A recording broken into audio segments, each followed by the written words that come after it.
Oi, meu nome é Thalita Couto, sou psicóloga e este é o 122º episódio do podcast Mapa da Ansiedade. Como é que você está? Como que estão as suas emoções? Engraçado que antes de gravar esse podcast eu estava me sentindo vulnerável. Eu dou nome a essa emoção que eu estou sentindo como vulnerável porque é um misto de sentimentos que traduzem um nível de insegurança, de incerteza, de medo também. Aconteceu uma situação que não vem ao caso para esse episódio, mas possivelmente eu compartilhe com vocês em algum momento, mas estou contextualizando isso para você entender ao final desse episódio como faz sentido às vezes a gente, quando se sente vulnerável ou ansioso, parar e olhar para si mesmo. E vou te dar talvez um passo a passo, não gosto muito desse termo, mas talvez o que funciona comigo e o que funcionou comigo, ao ser compartilhado por você, possa também te trazer bons insights. Acontece que antes de gravar esse podcast, eu estava propositadamente sentada, respirando, entrando em contato comigo para ouvir toda a emoção, todo sentimento e todo pensamento que estava sendo experienciado por mim naquele exato momento. Então eu peguei um livro diário que eu utilizo desde 2020, mas que há tempo eu não estava utilizando. Sabe quando você utiliza algo de forma muito empolgada, por um tempo aquilo faz tanto sentido, aquilo é meio que um divisor de águas na sua vida, mas depois que você se sentiu tão bem, parece que aquilo parou de fazer sentido, mas em outro momento você tira do armário e vê que começa a fazer sentido de novo. Então foi isso que aconteceu quando eu sentei no meu escritório, virei a minha cadeira para a minha estante e peguei esse livro diário e, surpreendentemente, a data de hoje, 4 de junho, se você está ouvindo esse podcast em tempo real, 4 de junho de 2024, há exatamente 4 anos atrás, eu estava em uma circunstância muito difícil. Eu estava lidando com sentimentos de solidão, um término de relacionamento na pandemia, bem iniciozinho assim, daquele lockdown da pandemia. Então, impressionante que uma das perguntas desse meu contexto em que eu estava vivendo, a primeira pergunta era: em que momento de vida você está? Então eu disse: eu tô na pandemia, superando um término de um relacionamento e tal. E uma das outras perguntas era assim: o que você aprendeu hoje? E a minha resposta foi que quando a gente encara a dor e não foge do processo, a gente entende que é no processo que a gente se transforma. Meu Deus, ler isso. Nossa, ler isso veio como, sabe, uma chuva de esperança que te tira totalmente daquele embaraço de pensamentos e sentimentos que você estava anteriormente, entre parênteses, o sentimento de vulnerabilidade que eu estava sentindo, fecha parêntese, e me remeteu a uma reflexão muito bonita que eu vou compartilhar com você hoje. E para contextualizar essa reflexão, eu quero dizer que eu fui também nesse exato momento, né, meio que entre aspas nostálgica, mas não era nostálgica, era de proposital. Eu fui também no meu Instagram antigo e eu vi mensagem de Thiago Cosme. Foi uma das primeiras mensagens que eu recebi sobre o meu podcast. E Thiago Cosme me disse uma coisa bonita. Ele disse assim: Thalita, tá fazendo muito sentido esse podcast pra mim, porque caiu exatamente num processo de uma mudança radical e dolorosa que eu estou precisando enfrentar. Por favor, Thalita, não pare de gravar o seu podcast.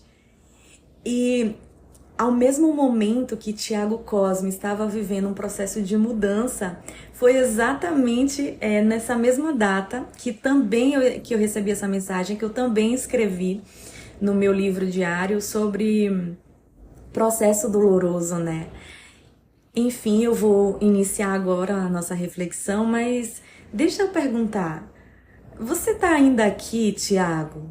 Tiago Cosme, me deixa saber, você ainda vem aqui no podcast? Esse podcast ainda te alcança em algum nível? Por onde você anda? Se você tá me ouvindo, Tiago Cosme, me manda um direct, deixa eu saber como é que anda a sua vida. Eu te desejo, Tiago Cosme, que esse podcast te alcance em bons dias da sua vida. E para você que me escuta, eu te desejo que esse podcast de hoje faça muito sentido para você. E se não te fizer, que te alcance de alguma forma bonita. Boa audição.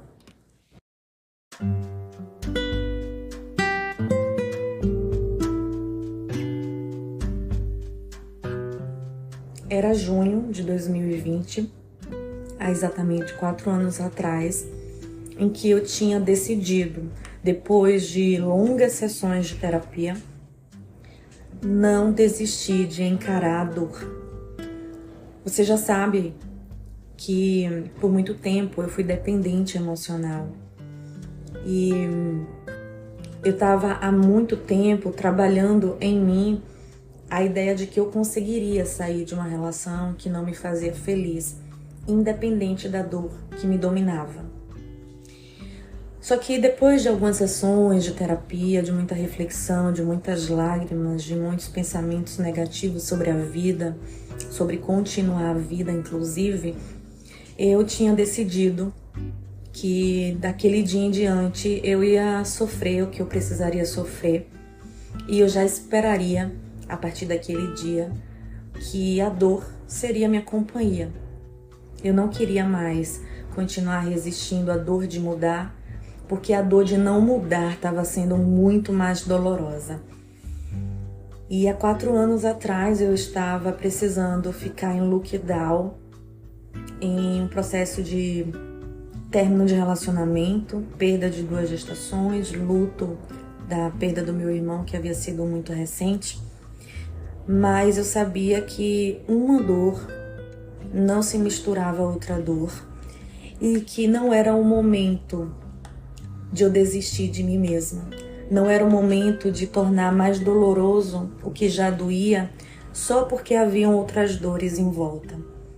Então eu decidi que a partir daquele momento eu não ia resistir à mudança, não ia resistir ao que dói. Talvez você tenha uma ideia de resistir à dor sendo assim: eu não vou sofrer. Se eu não sofro, seja pelo pensamento que eu tenho, seja pelo sentimento que eu tenho, pela sensação que eu tenho, logo eu estou resistindo à dor. E a ideia de resistir à dor aqui, que você provavelmente utiliza ainda, é a de resistência, é a de briga, é a de luta livre, é a de queda de braço para vencer a dor. Seja resistindo a uma decisão que não toma, seja negociando com o seu medo de perder aquele relacionamento, seja você querendo sair de um processo de depressão a qualquer custo, seja a dor que você esteja enfrentando neste momento, como assim eu estava 4 anos atrás, eu quero te inspirar de que depois que a gente aceita que vai doer, mas não desiste de alcançar dias melhores, mas não desiste de fazer o tratamento adequadamente, mas não desiste de lutar por um relacionamento que para você é o que você merece, é o que você deseja.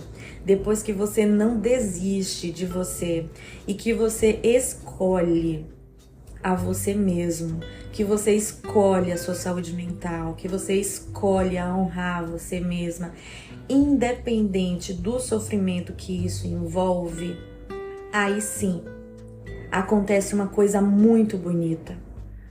Acontece que os seus sentimentos e os seus pensamentos ao seu próprio respeito, eles ficam mais claros, mais empolgantes. Você começa a confiar mais em você. Você começa a gostar mais de você, porque você já passou pela experiência de se escolher. E depois que a dor passa, existe o sentimento de autoconfiança, autoestima, é um sentimento do tanto que você é capaz de fazer aquilo por você, que isso te motiva a não desistir de mais nenhum processo que possivelmente envolva dor.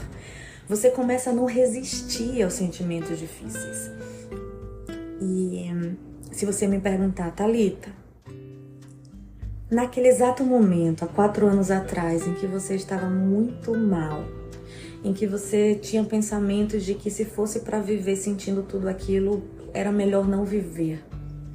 Depois daquele momento em que você tinha pensamentos de que você era muito fraca, porque afinal de contas todo mundo termina um relacionamento e você não.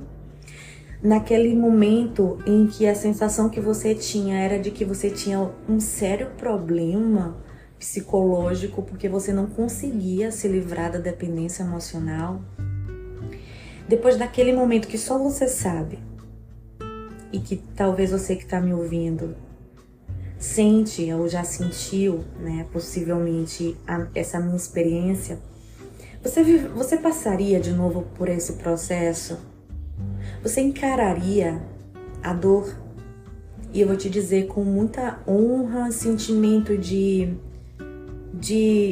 pertencimento da própria pele, sabe? De habitar com coragem e com leveza e com ousadia na sua própria pele, eu diria que sim.